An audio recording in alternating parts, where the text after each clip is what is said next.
سکندر کا تعلق سر ظفر کے ساتھ ہر گزرتے دن کے ساتھ مضبوط ہوتا جا رہا تھا۔ وہ اسے اپنے اور اپنے بیٹے کے قصے سناتے جو وہ بہت دلچسپی سے سنا کرتا۔ وہ فوج کے بارے میں اس کے شک و شکوک کو رفع کرتے، تاہم ابھی بھی اس کا فوج میں جانے کا کوئی ارادہ نہیں تھا۔ ہاں، لیکن جب جب وہ سر ظفر کو بیساکھی کے سہارے چلتے دیکھتا، تب تب اس کا دل فوج کے جان باز سپاہیوں کو سلوٹ کرنے کو کرتا۔ وہ ایک عجیب سا جذبہ اپنے اندر محسوس کرتا جسے وہ کوئی نام نہ دے پاتا، اور اسی الجھن میں ان سے الٹے سیدھے سوال کرتا۔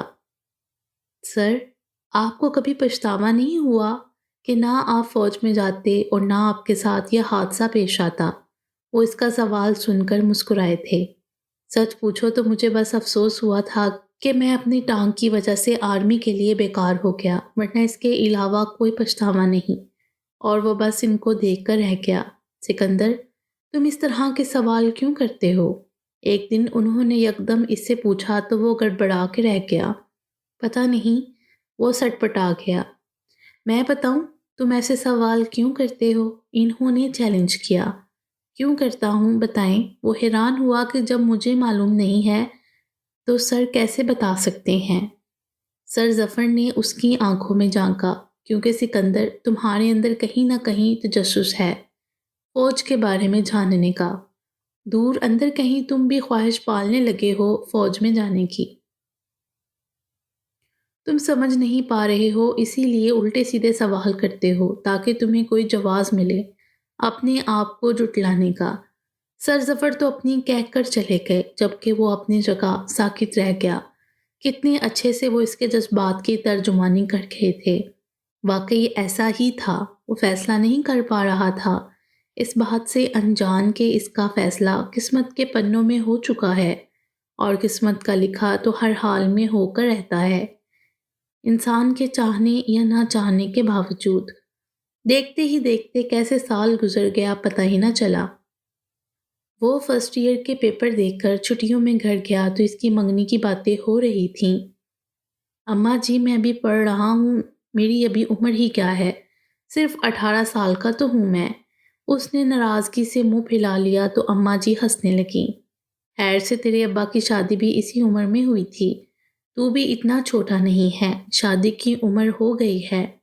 اچھا، مجھے انٹر تو کرنے دیں، پھر کر دیجیے گا شادی وادی، اس نے گویا ہار مانتے ہوئے کہا، کیونکہ ان کے خاندان میں 18 کے ہوتے ہی شادی کر دی جاتی تھی۔ ویسے یہ تو بتائیں میری شادی کس سے کریں گی، کیونکہ خاندان میں میرے جوڑ کی تو کوئی ہے ہی نہیں۔ اماں اور ابا نے اس کے سوال پر ایک دوسرے کو دیکھا تھا۔ وہ پتر، ہم تیری شادی بھائی رفیق کی دی شازیہ سے کرنا چاہتے ہیں، خیر سے وہ بھی شہر میں ہی پڑھ رہی ہے، 12ویں جماعت میں۔ لیکن اماں، وہ تو بڑی ہے مجھ سے 2 سال۔ اماں نے گہری سانس بھری۔ دیکھ پتر، وہ تیری پھپھو کی دی ہے، مانا کہ تجھ سے 2 سال بڑی ہے، مگر ہمارے ہاں برادری سے باہر رشتے نہیں دیے جاتے، خاص طور پہ دھیوں کے تو بالکل نہیں، اسی لیے شادی تو تیری اسی سے ہوگی۔ ٹھیک ہے اماں جی، جیسے آپ کہو۔ سکندر کو کوئی اعتراض نہ ہوا۔ تو اس دفعہ شہر جائے گا نا تو اپنے چاچا کے ہاں چکر ضرور لگانا، وہ بڑا پوچھ رہے تھے تیرا۔ اس بار ابو نے کہا تو وہ سر ہلاتا ہوا اٹھ گیا کہ ٹھیک ہے، چاچا کے ہاں بھی چلا جاؤں گا۔ اسے اپنی روایات اور رسم و رواج کا اچھے سے پتہ تھا۔ کسی بھی صورت وہ اپنے اصل سے منحرف نہیں ہو سکتا تھا، کیونکہ اس کے والد نواز خان گرچہ نرم دل تھے مگر دادا اور تایا اصولوں پہ جان دینے اور لینے والے تھے، اور یہی حال اس کے تایا زاد بھائیوں کا تھا۔ وہ سب اپنی اپنی زمینیں سنبھال رہے تھے۔ خاندان بھر میں صرف سکندر ایسا تھا جو پڑھ رہا تھا، یا اس کی پھپھو زاد شازیہ، نہ جانے اب قسمت میں کیا لکھا تھا۔ چھٹی کا وقت تھا۔ فاطمہ گیٹ سے تھوڑا دور ہٹ کے ظفر صاحب کا انتظار کر رہی تھی۔ بابا کو اب تک آ جانا چاہیے تھا، آئے کیوں نہیں اب تک؟ کہا بھی تھا اکیلی آ جاؤں گی، مگر نہیں جی، میری سنتا کون ہے؟ وہ مسلسل بڑبڑاتے ہوئے خوف زدہ ہو رہی تھی۔ کبھی کبھار وہ خود چلی جاتی تو کبھی وہ لینے آ جاتے۔ آخر وہ گیٹ کے پاس آتے دکھائی دیے، مگر ساتھ میں کوئی اور بھی تھا، اونچا لمبا سا، بری آنکھوں والا، وہ بھی غالباً کسی کو لینے آیا تھا۔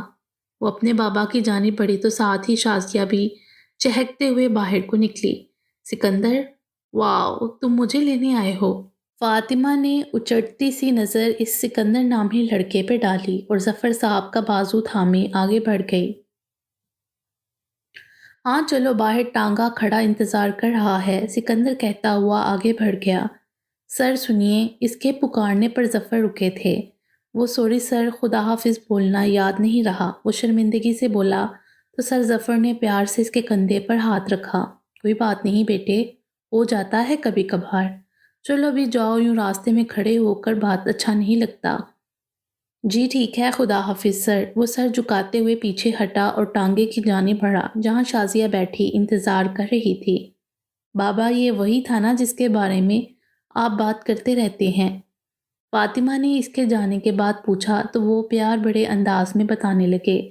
ہاں یہی سکندر ہے، بڑا پیارا بچہ ہے، میرا بہت خیال رکھتا ہے اور بہت ادب سے پیش آتا ہے۔ وہ پیچھے مڑ کے اسے دیکھنے لگی جو شازیہ کے ساتھ بیٹھا ٹانگے میں جا رہا تھا۔ شازیہ کا رشتہ دار ہے، اسی جیسا ہوگا یہ بھی۔ بابا کو پتہ نہیں کیوں اتنا پسند ہے یہ، ویسے بھی یہ ضرورت سے کچھ زیادہ لمبا ہے اور فاطمہ کو لمبے لوگ بالکل نہیں پسند۔ اس نے ناک سکیڑتے ہوئے ناپسندگی سے سکندر کو دوبارہ دیکھا جو اب رفتہ رفتہ دور ہوتا جا رہا تھا۔ یہ سکندر اور فاطمہ کی پہلی بے ضابطہ ملاقات تھی جو بہت جلد آگے جا کے باضابطہ ہونے جا رہی تھی۔ وہ بھی عام دنوں جیسا ہی ایک دن تھا، مگر کچھ عجیب سا تھا جسے کچھ برا ہونے والا ہو۔ حالانکہ آج کا دن بہت خاص تھا۔ آج پورے شہر کے بوائز اور گرلز کالج میں تقریری مقابلہ تھا۔ اپنے کالج سے فاطمہ اور 2 لڑکیاں اور تھیں، جبکہ دوسرے بہت سے کالجز کے اسٹوڈنٹ پرعزم سے کھڑے تیار تھے۔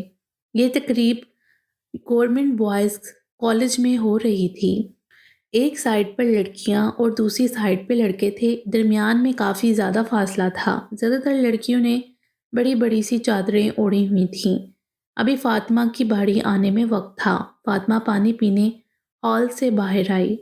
اچانک اس کے پاس سے 3 افراد گزرے۔ ان کا حلیہ بڑا عجیب سا تھا، بڑی سی چادر اوڑھے منہ تک چھپایا ہوا تھا۔ ایک جلدی جلدی میں فاطمہ کے پاس سے گزرتے ہوئے اس سے ہلکا سا ٹکرایا اور بغیر اس کی طرف دیکھے جلدی سے آگے بڑھ گیا۔ عجیب آدمی ہے، شرم نہیں آئی کیسے ٹکر مار کے گیا ہے، لیکن اس کے پاس کوئی سخت سی چیز کیا تھی، اور لگ بھی مشکوک رہا تھا۔ وہ بھی چپکے سے ان کی طرف بڑھی۔ وہ ایک طرف درختوں کے جھنڈ میں جا رہے تھے، وہ بھی ان کے پیچھے ہو لی۔ وہاں پہنچ کے ان تینوں میں سے ایک نے اپنی چادر اتار کے سیدھی کی تو وہ دنگ رہ گئی۔ خوف و دہشت کے مارے اس کی سانسیں اٹک گئیں۔ ان تینوں کے پاس رائفلیں تھیں جو انہوں نے اپنی چادر تلے چھپا رکھی تھیں۔ وہ سن ہو کے رہ گئی۔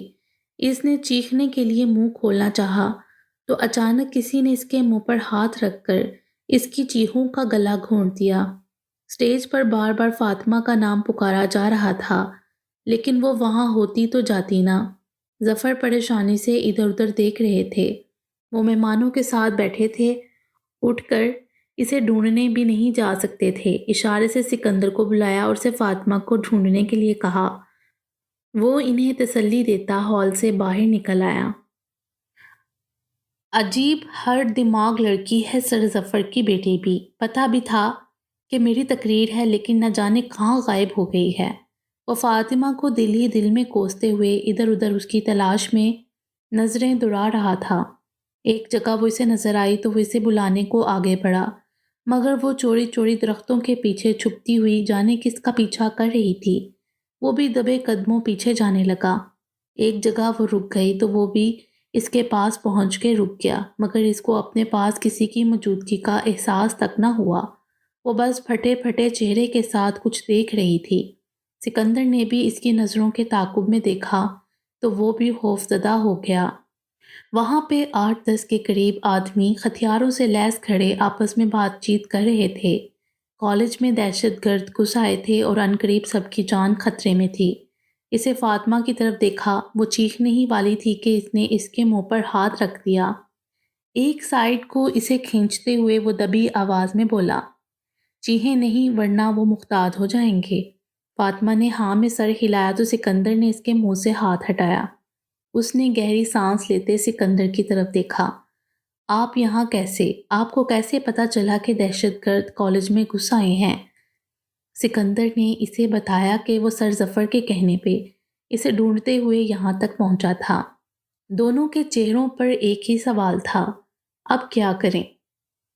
سکندر نے فٹافٹ پلان بنایا، میں فوراً جا کے چھاؤنی میں اطلاع کرتا ہوں، آپ جلدی سے جا کر ہال کے دروازے بند کروائیں اور سارے طلباء کو ایک جگہ اکٹھا کر کے سر ظفر کو بتا دیں۔ فاطمہ نے بدخواسی سے سر ہلایا۔ چلیں اب جلدی سے نکلیں یہاں سے، یہ ابھی آپس میں بات کر رہے ہیں، ان کے کچھ کرنے سے پہلے آپ بھاگ کر پہنچیں جلدی۔ اس کے کہنے پہ وہ بھاگ کر اندر کی جانب جانے لگی اور وہ خود بھی جلدی سے بیرونی گیٹ کی جانب بڑھا۔ فاطمہ تیزی سے اندر ہال کی جانب بھاگی۔ اس کے ہوش و حواس مختل ہو رہے تھے۔ گرتے پڑتے وہ ظفر کے پاس پہنچی تھی۔ فاطمہ کہاں تھی تم؟ دیکھو اب تمہاری جگہ کوئی اور تقریر کر رہا ہے۔ انہوں نے غصے سے دبی آواز میں فاطمہ کو ڈانٹا، پھر اس کے سفید بڑے چہرے کی جانب دیکھا تو چونک گئے۔ فاطمہ سب ٹھیک ہے؟ پریشانی سے انہوں نے پوچھا۔ بابا وہ کالج میں دہشت گرد، وہ اٹکی سانسوں کے درمیان ان کو سب بتانے لگی۔ بابا وہ ابھی یہاں سے دور ہیں، کچھ کریں جلدی۔ وہ روحانسی ہو کے ان کے شانے کو ہلاتی ہوئی بولی۔ وہ بھی جیسے یکدم ہوش میں آئے، جلدی سے اس کو ساتھ لے کر ہال کے دروازے کی جانب بڑھے۔ فاطمہ یہ دروازہ اندر سے بند کر لو اور کسی بھی صورت کسی کو بھی باہر نہ آنے دینا۔ میں جا کر باقی بچوں اور ٹیچرز کو دیکھتا ہوں جو کلاسز لے رہے ہیں۔ وہ پریشانی سے اسے ہدایات دیتے ہوئے وہاں سے جانے لگے۔ بابا رکیے، میں بھی آپ کے ساتھ باہر جاتی ہوں۔ میں نے کہا نا تم ادھر ہی رکو تو ادھر ہی رہو، خبردار جو باہر آئی۔ وہ سختی سے کہتے ہوئے اپنی بیساکھی کے سہارے لنگڑاتے ہوئے وہاں سے چلے گئے۔ فاطمہ کو صبر نہ ہوا۔ ان کے جانے کے 2 منٹ بعد وہ بھی ہال میں موجود ایک ٹیچر کو ساری بات سمجھا کر دروازے بند کرنے کا کہتی ہوئی خود بھی باہر نکل گئی۔ سر ظفر باہر موجود سارے اسٹوڈنٹس کو اندر بھیج رہے تھے اور کمروں میں بند کر کے ان کو باہر نہ نکلنے کی ہدایت کرنے لگے۔ اتنے میں ایک فائر کی آواز گونجی۔ دہشت گردوں نے اپنی کارروائی شروع کر دی تھی۔ ہر طرف بھگدڑ اور افراتفری مچ گئی۔ سر ظفر اور باقی استاد چیخ چیخ کے اسٹوڈنٹس کو ایک کمرے میں بند ہونے کا کہنے لگے۔ فاطمہ اپنے اور دوسرے کالج کی لڑکیوں کو ہال کی طرف بھیجنے لگی۔ اتنے میں رینجرز اور فوج بھی آ گئی۔ چھاؤنی یہاں سے قریب ہی تھی تو ان کو گاڑیوں پہ آنے میں زیادہ وقت نہ لگا۔ فوج اور رینجرز کے سپاہی چاروں طرف پھیل گئے اور سب کو حفاظتی گھیرے میں لے لیا۔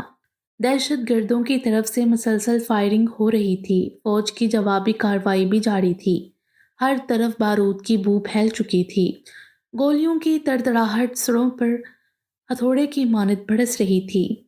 سکندر جلدی سے سر ظفر کی جانب بڑھا جو ادھر سے ادھر سب کو پرسکون کرنے کی کوشش کر رہے تھے۔ عجیب سا شور اور خوف و ہراس پھیلا ہوا تھا۔ اسٹوڈنٹس چیخ رہے تھے۔ سکندر ساکت کھڑا ان سپاہیوں کو دیکھنے لگا جو اپنی جانوں کی پرواہ کیے بغیر ادھر سے ادھر سب کو بچاتے پھر رہے تھے۔ ایک کو تو کندھے پہ گولی بھی لگ چکی تھی مگر وہ پھر بھی جوش سے مقابلہ کر رہا تھا۔ دوسری جانب سے کچھ دیر کے لیے فائرنگ تھمی۔ اس کے ساتھ ہی چیخو پکار کی آواز سنائی دی۔ شٹ! ان لوگوں نے اسٹوڈنٹس کو پکڑ لیا ہے، کیپٹن باسط غصے سے چلایا۔ دہشت گرد کالج کے بیچوں بیچ لگے درختوں کی آڑ میں چھپ کر حملہ کر رہے تھے، اسی لیے اب تک محفوظ تھے۔ ہمیں کوئی اور راستہ ڈھونڈ کے ان پہ پیچھے کی جانب سے وار کرنا ہوگا، کیپٹن باسط نے چلا کر اپنے ساتھیوں سے کہا۔ سکندر بھاگ کے سپاہیوں کی طرف جانے لگا۔ سکندر بیٹا رکو، آگے نہیں جاؤ، وہاں خطرہ ہے۔ سر ظفر اونچی آواز میں چلا کر اسے واپس آنے کا اشارہ کر رہے تھے۔ اس وقت ان کے علاوہ صرف 2-3 استاد ہی باہر تھے جبکہ باقی سب اندر اسٹوڈنٹس کے ساتھ تھے۔ کیپٹن باسط نے سکندر کو بازو سے پکڑ کر پیچھے کرتے ہوئے ڈانٹا۔ لڑکے تم اندر کسی کمرے میں جاؤ، پہلے ہی ان کے قبضے میں کچھ طالب علم ہیں اور اس پر تم بھی آزادانہ انداز میں ادھر ادھر گھوم رہے ہو۔ سکندر نے اپنا بازو چھڑواتے ہوئے کہا۔ سر مجھے چھوڑے، میں جانتا ہوں ان تک کیسے پہنچا جا سکتا ہے۔ سر ظفر بھی ان کے پاس آئے۔ کیپٹن یہ لڑکا ٹھیک کہہ رہا ہے، کالج بہت بڑا ہے، آپ کالج کی بھول بھلیوں سے واقف نہیں، اس طرح آپ کا وقت ضائع ہوگا، بہتر ہوگا آپ سکندر کو ساتھ لیں تو یہ آپ کو گائیڈ کر دے گا۔ ٹھیک ہے، میں اپنے ساتھیوں کو لے کر آتا ہوں، آپ اس لڑکے کو لے کر فی الحال اس جگہ سے پیچھے جائیں۔ وہ دونوں وہاں سے چلتے ہوئے کافی دور آ گئے۔ دہشت گردوں نے دوبارہ فائر کھول دیے تھے۔ سکندر فاطمہ یہاں کہیں نہیں ہے، یا تو وہ ان دہشت گردوں کے قبضے میں ہے یا اسی طرف کہیں نہ کہیں موجود ہوگی، تم اسے جا کر دیکھنا، اس کا دھیان کرنا ذرا، سر ظفر نے پریشانی سے بتایا تو وہ بھی پریشان ہو گیا۔ سر آپ کو اس کی حفاظت سے اپنے ساتھ رکھنا چاہیے تھا، میں اس کو ہال میں چھوڑ کر آیا تھا، مگر اس کی دوست کو جب میں نے ادھر دیکھا تو اس نے بتایا وہ ابھی ابھی یہاں سے کینٹین والے حصے کی جانب گئی ہے اپنی دوستوں کو بچانے۔ میرے پاس اتنا وقت نہیں تھا کہ میں اسے روکنے اس کے پیچھے جاتا، ویسے بھی اگر اس کی طرف دھیان دیتا تو ان سٹوڈنٹس کا کیا ہوتا پھر۔ انہوں نے اشارے سے کمروں کی طرف اشارہ کیا جن میں وہ سٹوڈنٹس تھے جن کو سر سفر نے حفاظت سے ادھر پہنچایا تھا۔ وہ اپنی بیٹی کو اچھے سے جانتے تھے کہ اسے صبر نہیں ہو سکا ہوگا اور نکل پڑی ہوگی اپنی دوستوں کو بچانے۔ سر آپ پریشان نہ ہو، ہم انشاءاللہ سب سٹوڈنٹس کو بحفاظت نکال لیں گے، کیپٹن باسط نے پاس آتے ہوئے پرعزم انداز میں کہا، پھر سکندر کی طرف دیکھا۔ چلو جوان، تم ہمارے ساتھ چلو اور راستہ بتاؤ، ہمارے باقی ساتھی تب تک ان کو فائرنگ کر کے مصروف رکھیں گے جب تک ہم ان پہ اٹیک نہیں کر دیتے۔ جیسے ہی ہم پیچھے سے ان پر حملہ کریں گے اسی وقت ان پہ آگے کی جانب سے بھی حملہ کر دیا جائے گا۔ کیپٹن نے اپنا پلان بتایا۔ اس وقت ان کے ساتھ 10 سپاہی تھے جبکہ باقی وہیں ان دہشت گردوں کا دھیان بٹا رہے تھے۔ سکندر ان سب کو لے کر کالج کے پچھلے حصے کی جانب جانے لگا۔ وہاں سے گھوم کے کالج کے اس حصے کی طرف جایا جا سکتا تھا جہاں وہ ملک دشمن پناہ گزیر تھے۔ فاطمہ سب لڑکیوں کو اکٹھا کر کے ایک کمرے میں بھیج رہی تھی۔ جب اس کی کلاس فیلوز نے روتے ہوئے بتایا کہ فاطمہ کی دوستیں کالج کینٹین پہ گئی تھیں اور ابھی تک واپس نہیں آئیں اور نہ ہی ان کو کہیں دیکھا ہے، اوکے تم ادھر ہی باقی سب کے ساتھ رکو اور دروازہ اندر سے بند کر لو، میں پتہ کرتی ہوں ان کا۔ فاطمہ اسے تسلی دیتے ہوئے خود اندر سے پریشان ہو گئی۔ وہ باہر برآمدے میں آئی، ظفر صاحب باہر ہی آرمی والوں کے پاس کھڑے تھے۔ وہ سمجھ سکتی تھی کہ ان کی حالت اس وقت کیا ہو رہی ہوگی، وہ بھی آرمی پرسن تھے، اس وقت وہ بھی چاہ رہے ہوں گے کہ کاش جب زندگیوں میں آ جائے تو صرف پچھتاوا رہتا ہے۔ وہ نہیں چاہتی تھی کہ وہ بعد میں کہے کہ کاش میں اپنی دوستوں کی مدد کر پاتی۔ فاطمہ سوچتے ہوئے اور ان کی نظروں سے بچتے بچاتے پیچھے کی جانب گئی۔ اسے ابھی پچھلی طرف جانا تھا جہاں سے وہ گھوم کے کینٹین والے حصے کی جانب جا سکتی تھی۔ گولیاں اور چیخو پکار مسلسل اعصابوں کو چٹخا رہی تھی۔ وہ اس سب سے بے نیاز احتیاط سے چل رہی تھی۔ جس طرح وہ بڑھ رہی تھی وہ کالج کا غیر آباد اور ویران حصہ تھا۔ سٹوڈنٹس کا داخلہ اس جانب ممنوع تھا کیونکہ جھاڑیاں اور کیڑے مکوڑوں کی افزائش کثرت میں تھی۔ وہ ایک فوجی کی بیٹی تھی اور ایک شہید کی بہن۔ وطن سے محبت اس کی رگوں میں تھی، ڈر اور خوف اس کی فطرت میں نہیں تھے۔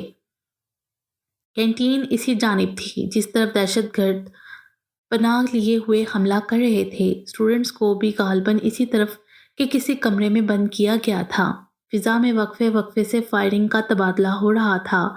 فاطمہ اس وقت کالج کے پچھلے اور آخری حصے میں تھی۔ یہاں درختوں اور جھاڑیوں کے سوا کچھ نہ تھا۔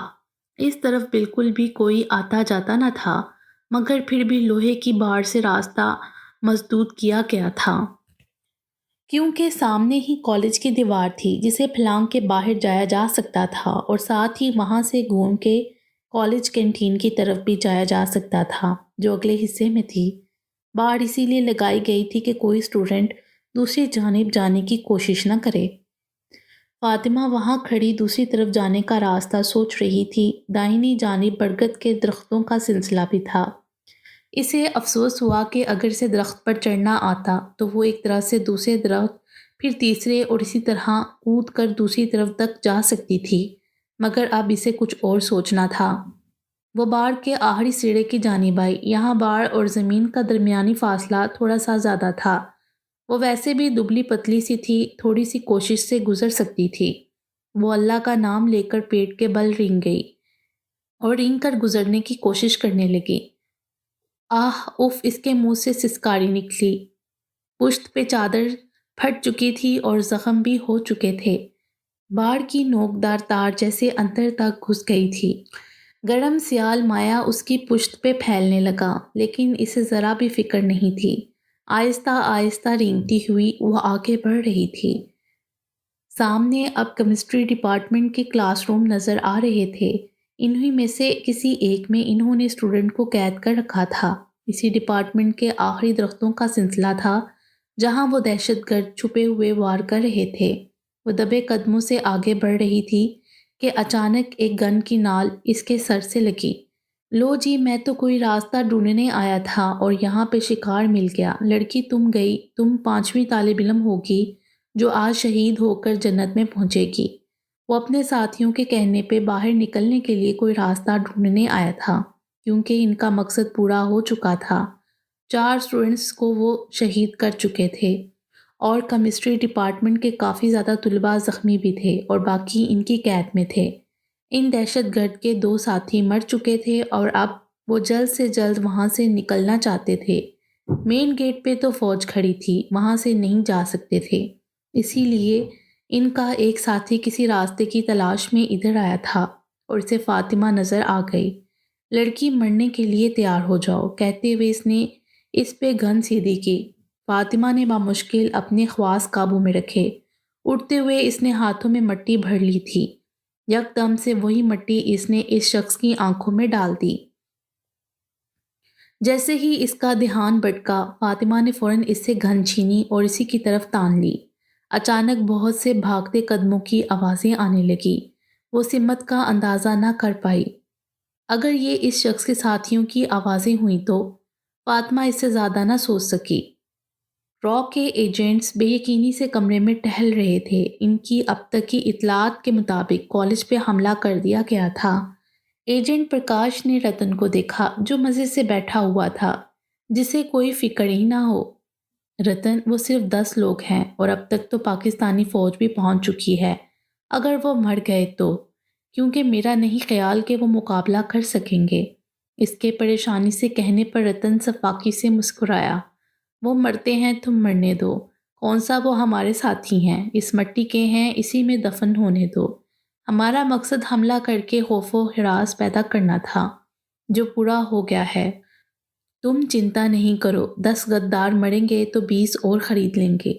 اگر ان کو پتہ چلا کہ یہ حملہ را کے ایجنٹس نے کروایا ہے تو کیا اچھا ہے نا ان کو پتہ چلے، اور ویسے بھی جب تک ان کو پتہ چلے گا ہم اس شہر سے جا چکے ہوں گے۔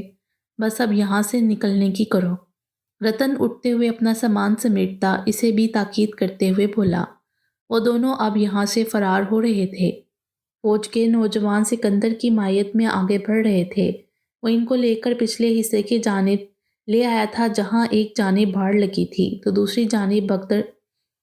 دوسری جانب برگد کے درختوں کا سلسلہ تھا۔ ان سب نے درختوں پہ چڑھنا شروع کر دیا، ایک سے دوسرے پھر تیسرے درختوں تک جمپ لگاتے ہوئے اب باڑ کی دوسری جانب کود گئے۔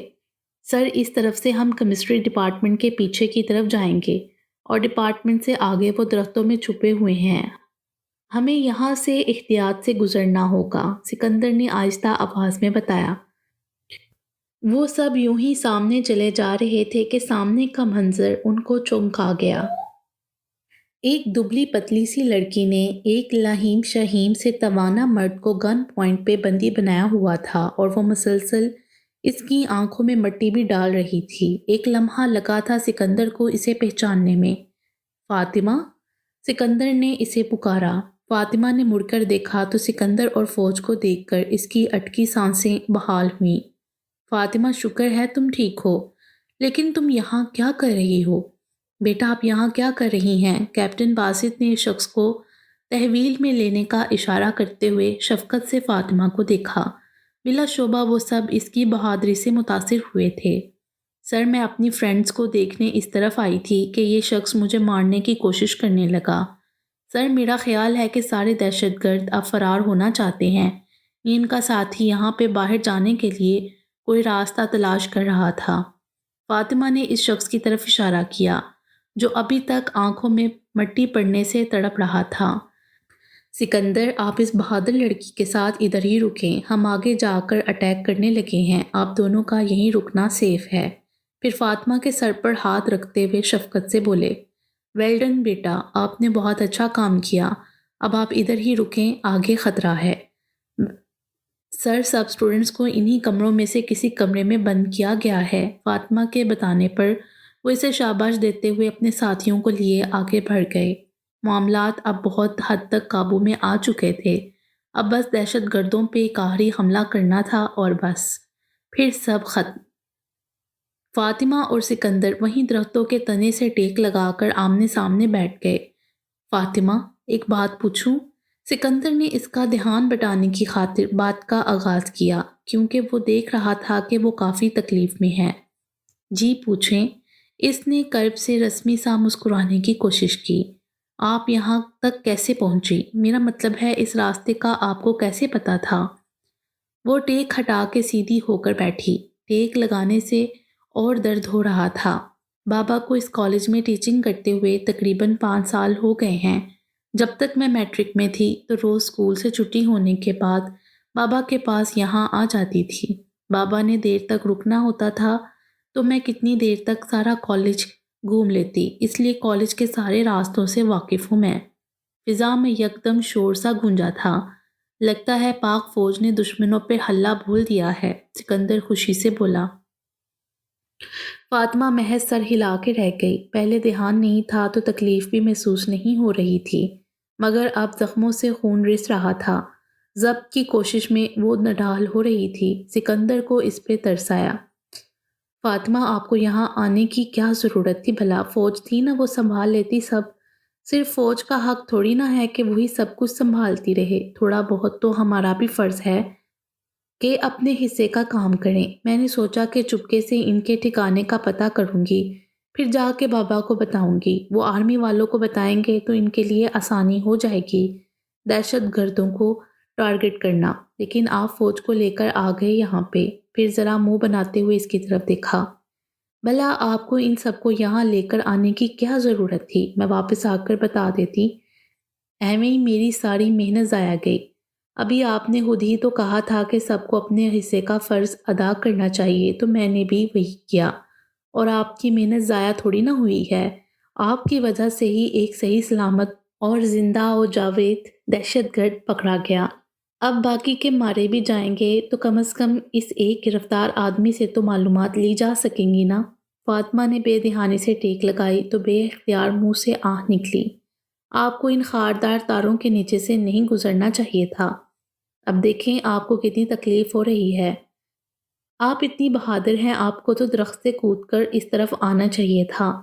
فاطمہ کو اس کی طنز نما ہمدردی ایک آنکھ نہ بھائی، نہایت کٹیلے انداز میں اس کی بری آنکھوں میں غصے سے دیکھا۔ آپ مجھے نہ سمجھائیں کہ مجھے کیا کرنا چاہیے تھا اور کیا نہیں۔ مجھے جو بہتر لگا میں نے کیا، اور ہاں، مجھے درخت پر چڑھنا نہیں آتا، کیونکہ میں انسان ہوں، بندر نہیں۔ اپنی طرف سے اس نے سکندر پہ طنز کیا۔ ارد گرد مسلسل گولیوں کی آوازیں اور چیخو پکار جاری تھی، مگر وہ دونوں یوں مطمئن انداز میں بحث کر رہے تھے جیسے اپنی باتوں کے علاوہ اور کچھ سنائی نہ دے رہا ہو۔ 15 منٹوں بعد فائرنگ کا تبادلہ رک گیا۔ اللہ اکبر کی صدا گونجی تو وہ دونوں خوشی سے کھڑے ہو گئے۔ یا اللہ، تیرا شکر ہے۔ فاطمہ اب اپنی تکلیف کو یکسر بھول چکی تھی۔ چلیں جلدی سے گراؤنڈ میں پہنچیں، مجھے بابا کی فکر ہو رہی ہے۔ وہ دونوں ساتھ چلتے ہوئے درختوں کے جھنڈ سے باہر نکل گئے۔ باہر کا عجیب ہی عالم تھا۔ فوجی ادھر سے ادھر بھاگ رہے تھے، زخمیوں کو ہسپتال لے جایا جا رہا تھا۔ اسٹوڈنٹس ابھی بھی خوفزدہ تھے، دہشت گرد پکڑے گئے تھے جبکہ باقی مارے گئے تھے۔ اس سارے ہنگامے میں کچھ اسٹوڈنٹس شہید ہو چکے تھے جبکہ کچھ کی حالت بہت نازک تھی۔ فاطمہ اور سکندر ظفر صاحب کی تلاش میں ادھر ادھر نظریں دوڑا رہے تھے۔ ارے فاطمہ بیٹی، میں کب سے تمہیں ڈھونڈ رہا تھا مگر تم کہیں نظر ہی نہیں آئی۔ اچانک کسی نے اسے پکارا تو وہ پلٹ کے پیچھے ہوئی۔ سامنے ظفر کے دوست اور کولیگ سر اقبال کھڑے تھے۔ سر بابا کہاں پہ ہیں؟ کہیں نظر نہیں آ رہے؟ وہ پریشانی سے ادھر ادھر دیکھتے ہوئے بولی۔ وہ اصل میں بیٹا، سر بتائیں بھی بابا کہاں پہ ہیں؟ وہ وحشت سے چلائی، دل کسی انہونی کا پتہ دے رہا تھا۔ فاطمہ، تمہارے پاپا کو دہشت گردوں کی گولی لگی ہے، اس کی حالت بہت نازک ہے۔ ابھی ابھی کچھ فوجی اس کو ہسپتال لے کے گئے ہیں، دعا کرو وہ بچ جائے، انہوں نے رندی آواز میں بتایا۔ سکندر بے اختیار 2 قدم پیچھے ہٹا تھا اور فاطمہ کی تو جیسے سانسیں رک گئیں۔ چند لمحے وہ پھٹے پھٹے چہرے کے ساتھ ان کی طرف دیکھتی رہی، پھر وہیں تیورا کے گر پڑی۔ اکیلے رہنے کا احساس بہت تکلیف دہ ہوتا ہے۔ جب آپ کے پاس کوئی خونی رشتہ نہ بچے تو پھر جینے کا دل بھی نہیں چاہتا۔ تقریباً 1 ماہ ہو چلا تھا ظفر صاحب کی شہادت کو، مگر فاطمہ ابھی تک اس حادثے کو قبول نہیں کر پائی تھی۔ اس دن جب دہشت گردوں پہ کیپٹن باسط اور اس کے ساتھیوں نے حملہ کیا تھا تو انہوں نے جنونی ہو کر آگے بڑھتے ہوئے مرنے یا مارنے کے مصداق اندھادھند فائرنگ کر دی تھی، اور کافی آگے بڑھتے ہوئے وہ خود بھی مارے گئے۔ اور دوسری طرف سے ظفر، جو خود بھی ایک فوجی ہونے کے ناطے اس لڑائی میں برابر کے شریک ہو کر اپنا فرض نبھا رہے تھے، وہ بھی اندھی گولیوں کا نشانہ بن گئے تھے۔ اس پورے آپریشن میں ظفر سمیت 4 فوجی بری طرح زخمی ہوئے تھے، جو بعد اذان جان بر نہ ہو سکے اور شہادت کے رتبے پہ فائز ہو گئے تھے۔ فاطمہ کا دنیا میں واحد سہارا بھی چلا گیا۔ پر وقت اطلاع نہ پہنچنے کے باعث صرف قریبی عزیز و اقارب ہی تعزیت کے لیے آئے تھے، جن میں سے فاطمہ کی خالہ اسے اپنے ساتھ اپنے گھر لے گئیں۔ وہ بھی اسلام آباد میں ہی رہتی تھیں۔ ان کا گھر دور تھا تو انہوں نے کالج جانے کے لیے فاطمہ کو ٹانگا لگوا دیا تھا۔ سکندر اکثر اس کے کالج میں جا کے اس سے پرنسپل کے دفتر میں مل لیتا اور اس کی خیریت دریافت کر لیتا تھا۔ وقت تھوڑا سا مزید سرکا تو سیکنڈ ایئر کے امتحان قریب آ گئے۔ پیپرز میں 10 دن رہ گئے تو اسٹوڈنٹس نے آنا کم کر دیا اور گھر بیٹھ کے تیاری کرنے کو ترجیح دی۔ فاطمہ کا دل حالانکہ گھر میں اب تک نہیں لگا تھا، اسی لیے وہ کالج آ جاتی تھی۔ انہی بے کل سے دنوں میں سے ایک دن سکندر چلا آیا۔ فاطمہ، مجھے آپ سے بات کرنی ہے۔ وہ دونوں اس وقت پرنسپل کے آفس میں ہی بیٹھے ہوئے تھے۔ جی بولیں، فاطمہ نے سر جھکائے کہا تھا۔ وہ اب بہت خاموش ہو گئی تھی۔ سکندر نے دکھ سے اس کے جانب دیکھا تھا۔ وہ بہادر فاطمہ جس سے وہ واقف تھا، وہ تو جیسے کہیں کھو گئی تھی۔ میرا خیال ہے کہ آپ ابھی تک سر ظفر کے دکھ سے باہر نہیں نکلیں۔ کس نے کہا مجھے بابا کا دکھ ہے؟ اس نے سکندر کی بات کاٹی۔ سکندر نے سوالیہ انداز میں اسے دیکھا، جیسے پوچھ رہا ہو تو کس بات کا دکھ ہے؟ مجھے اپنا دکھ ہے۔ کسی کے جانے سے دراصل ہم اس کے لیے غمگین نہیں ہوتے، ہم اپنے لیے دکھی ہوتے ہیں۔ انسان ہے نا، تو خود غرضی سے سوچتے ہیں کہ فلاں شخص ہماری زندگی سے چلا گیا تو ہم اکیلے پڑ جائیں گے، جبکہ حقیقت تو یہ ہے کہ مرنے والوں کا سوگ تو صرف چند دنوں کا ہی ہوتا ہے، مگر ہم دکھ کی چادر لپیٹے تاعمر اپنے لیے افسوس کر رہے ہوتے ہیں، کیونکہ ہم ان کے بغیر جینا نہیں سیکھنا چاہتے۔ ایک گہری سانس بھر کے وہ اداسی سے گویا ہوئی۔ میں اپنے لیے افسردہ ہوں کہ اب مجھے پیار کرنے والا، میری ہر بات ماننے والا، میرے دوست جیسا باپ نہیں رہا۔ میں اپنے لیے دکھی ہوں کہ اب میری فکر کرنے والا کوئی نہیں۔ مجھے اپنے لیے افسوس ہوتا ہے کہ اس ظالم دنیا کے سرد و گرم سے مجھے بچانے والا سہارا اب اس دنیا میں نہیں رہا۔ میں اپنے لیے پریشان رہتی ہوں کہ باپ کے بغیر بیٹی کو کوئی نہیں پوچھے گا۔ میں باپ کے لیے خوش ہوں کہ وہ بہت اچھی جگہ پہ ہیں، مگر میں اپنے لیے دکھی ہوں کہ میں اس جگہ پہ ہوں جو باپ کے بغیر بہت بری ہے، بہت بری۔ سکندر نے آنکھوں میں آئی نمی چھپانے کو منہ دوسری طرف پھیر لیا۔ وہ اب بھی کسی غیر مرئی نکتے کو گھورتی مسلسل بول رہی تھی۔ خالہ اور خالو بہت اچھے ہیں، میرا بہت خیال رکھتے ہیں، مگر جتنے بھی اچھے ہو جائیں میرے ماں اور باپ تو نہیں بن سکتے نا۔ خالو کو جب اپنی بیٹیوں سے لاڈ کرتے دیکھتی ہوں نا تو مجھے بابا بہت یاد آتے ہیں۔ مجھے ویسے بھی امی سے زیادہ بابا سے پیار تھا، اور امی اس بات پہ اکثر مجھ سے شکوہ بھی کرتی تھیں، مگر سچ تو یہ تھا کہ امی دانیال بھائی سے اور بابا مجھ سے زیادہ پیار کرتے تھے۔ اب وہ سیدھی ہو کے اس کی طرف رخ کر کے بیٹھ گئی۔ آپ کو پتہ ہے جب دانیال بھائی کی شہادت کی خبر ملی تھی نا، میں بہت سا رونا چاہتی تھی، مگر پاپا نے منع کیا کہ شہیدوں کے لیے نہیں روتے۔ پھر جب امی بھی بھائی کے پیچھے پیچھے ہی چلی گئیں تو تب میں بہت روئی تھی اور مجھے احساس ہوا کہ میں امی کے بغیر نہیں رہ سکتی، اور میں پھر بہت روئی، اتنا کہ مجھے لگا کہ میری چیخیں آسمان تک جائیں گی اور اللہ پاک مجھے امی اور بھائی کے پاس بلا لیں گے، مگر ایسا نہیں ہوا۔ مجھے زندہ رہنا تھا بابا کو بھی خود سے دور جاتا دیکھنے کے لیے۔ وہ بہت ٹوٹی ہوئی لگ رہی تھی، آنسوؤں نے پورا چہرہ بھگو دیا تھا۔ سکندر نے اس کو بولنے سے روکنا چاہا، مگر وہ آج بس اپنی کہنے کے موڈ میں تھی، سارا غبار وہ آج نکال دینا چاہتی تھی۔ میں چاہتی ہوں اس دفعہ اتنا روں کہ اللہ میری سن لے اور مجھے بھی اپنے پاس بلا لے، ہماری فیملی پھر سے اکٹھی ہو جائے گی۔ میں جانتی وہ سب بھی مجھے مس کر رہے ہوں گے، انہیں میری فکر ہوگی کہ فاطمہ اکیلی ہے، تو کتنا اچھا ہو جائے کہ میں بھی ان کے پاس چلی جاؤں۔ وہ اپنے حواس کھو رہی تھی۔ سکندر نے نرمی سے اسے چپ کروانا چاہا، مگر وہ ابھی بھی بڑبڑا رہی تھی۔ میں اکیلی نہیں رہنا یہاں، مجھے مرنا ہے، امی، بابا اور بھائی کے پاس جانا ہے، سب اکٹھے ہوں گے۔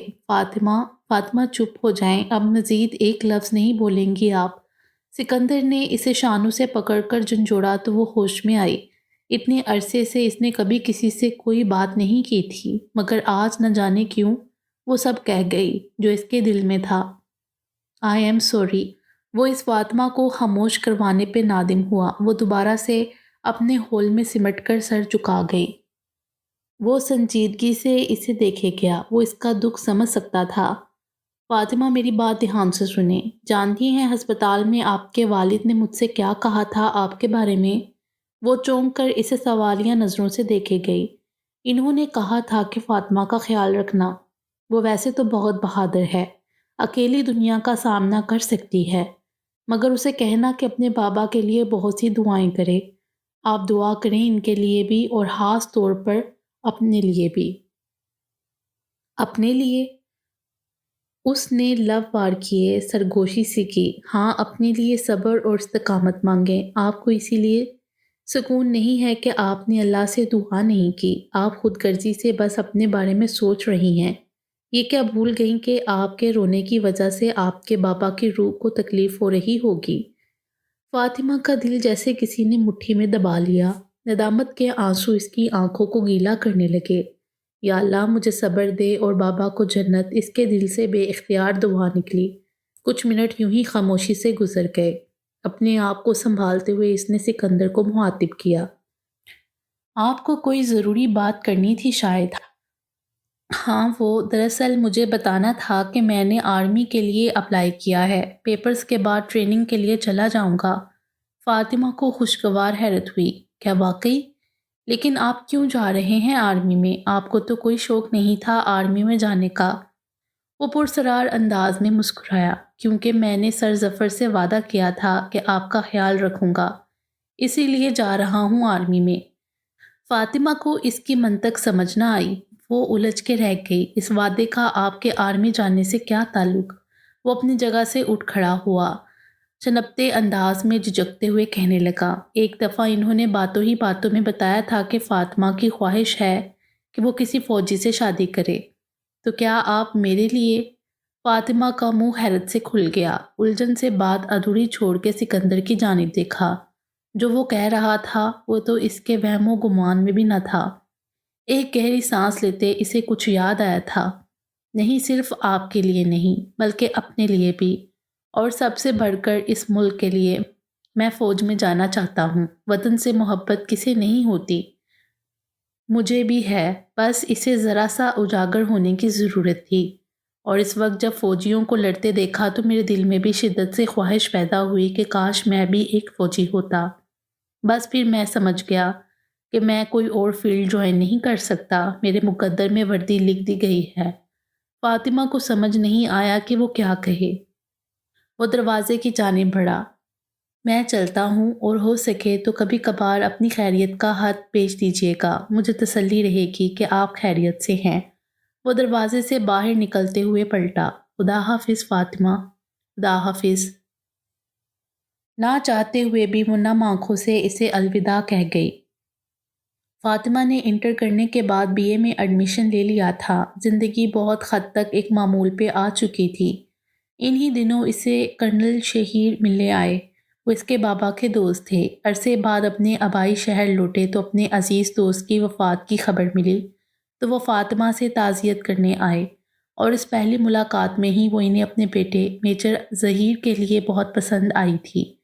اب وہ وقتاً فوقتاً فاطمہ کی خیریت دریافت کرنے آتے رہتے تھے۔ سکندر کا مہینے 2 مہینے بعد اکثر خط آتا رہتا تھا۔ ان دونوں میں اب ایک مانوس سا تعلق قائم ہو چکا تھا، ایک بے نام سا رشتہ، ایک بے نام سا احساس جسے وہ کوئی نام دینے سے قاصر تھی۔ ہاں، لیکن اب اسے سکندر کے خط کا لاشعوری طور پہ انتظار رہتا۔ فاطمہ کا جوابی خط صرف چند جملوں پہ ہی مشتمل ہوتا تھا، جیسے میں ٹھیک ہوں، پڑھائی بھی اچھی جا رہی ہے، تم کیسے ہو، ٹریننگ کیسی جا رہی ہے، اور کبھی کبھی 2-3 اور فکروں کا اضافہ ہو جاتا جو ہونے والے کسی حالیہ واقعے کی طرف اشارہ کرتے، جیسے پچھلے دنوں حالہ کی طبیعت کچھ ٹھیک نہیں تھی، یا میرا بی اے پارٹ 1 کا رزلٹ بہت اچھا آیا ہے، یا پھر کبھی کبھی کرنل شہیر کا ذکر کر دیتی جب کبھی وہ ملنے آتے۔ فاطمہ کے برعکس سکندر کا خط کافی طویل ہوتا۔ ہر خط میں وہ ٹریننگ سخت ہونے کا شکوہ تو لازمی کرتا تھا۔ آج کوئی 4 ماہ بعد اس کا خط آیا تھا۔ فاطمہ نے بے چینی سے خط پڑھنا شروع کیا۔ السلام علیکم، تمہارا خط پڑھ کر تسلی ہوئی کہ تم ٹھیک ہو۔ میں بھی یہاں خیریت سے ہوں، اور ٹریننگ کا تو پوچھو مت، ایسے لگتا ہے جیسے میں کوئی جیتا جاگتا انسان ہی نہیں۔ صبح صبح کالج ٹائم سے بھی پہلے اٹھا دیتے ہیں اور اتنا دراتے ہیں کہ حد نہیں۔ بھاگ بھاگ کر ٹانگیں شل ہو جاتی ہیں۔ کہاں میں جاگیردار کھانے پینے والا انسان، اور کہاں میس کا کھانا جو کبھی کبھار خود بھی بنانا پڑتا ہے۔ میں نے فوج کو بہت ہلکا لیا تھا، لیکن اب ٹریننگ کر رہا ہوں تو پتہ چل رہا ہے کہ ایک عام انسان سے کمانڈر بننے کا عمل اتنا آسان نہیں ہوتا، جان مارنی پڑتی ہے۔ اماں اور ابو تو یہی کہتے ہیں کہ اتنی بڑی جاگیر کے تم اکلوتے وارث ہو، کیوں تکلیفیں جھیلتے ہو، چھوڑو سب اور واپس آ جاؤ۔ مگر ان کو کون سمجھائے کہ ان تکلیفوں، ان زخموں میں بھی ایک الگ سا سرور ہے۔ جب جب کوئی چوٹ لگتی ہے تب تب لگتا ہے جیسے یہ مٹی مجھے مضبوط بنا رہی ہے۔ خیر، میں بھی کیا اپنی باتیں لے کر بیٹھ گیا۔ تم اچھے سے پڑھنا، کیونکہ سر ظفر کی خواہش تھی کہ تم ایک بہت اچھی استاد بنو۔ اپنی خالہ کو میرا سلام دینا۔ خدا حافظ۔ فاطمہ خط پڑھ کے خیالوں میں کھو گئی۔ اسے یاد آنے لگا کہ دانیال جب فوج میں گیا تھا تو شروع میں وہ بھی ٹریننگ سخت ہونے کے شکوے کرتا تھا، مگر اسے آرمی سے محبت بھی بہت تھی۔ سکندر بھی کچھ عرصے بعد ٹھیک ہو جائے گا، لیکن وہ اس کے ماں باپ کے لیے دکھی تھی۔ ایک فوجی کی فیملی کیسے جدائی کا عذاب جھیلتی ہے وہ بخوبی واقف تھی۔ باقی انشاءاللہ